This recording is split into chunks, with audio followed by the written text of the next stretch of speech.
Our coverage of the shooting has prompted many of you to leave comments on our web channel and Facebook page. One question that keeps cropping up: how did someone like Eduardo Cencion, with a history of mental problems, get a semi-automatic weapon like an AK-47?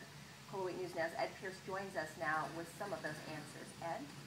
Well, Kendra, we don't know the specific answer to that question just yet. What we do know is that it was probably very easy, possibly totally legal, and almost certainly unpreventable. The same sort of question followed the shootings at Columbine High School, at Virginia Tech, Tucson.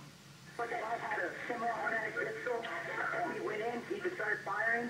And now Carson City. There's a shooting going on, multiple shootings. Investigators aren't ready to say just how Eduardo Cencion obtained the weapon he used to shoot 11 people before turning it on himself.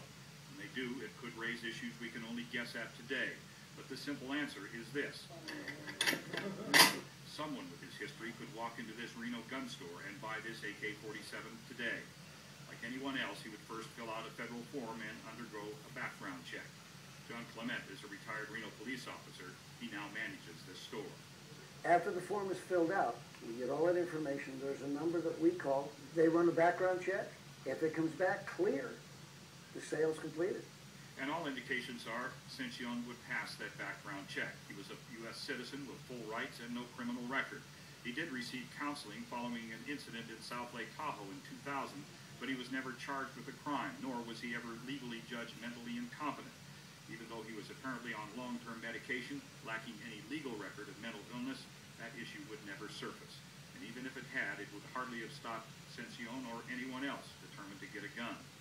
Someone can go to a private party and buy a gun. They can steal a gun. People who are intent on committing criminal acts are going to get a gun. I don't care what you do. I don't care what laws are passed. Laws only affect law-abiding.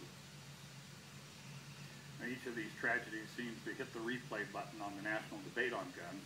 The arguments on both sides by now well known and well tested. The lines long since drawn and positions very hardened.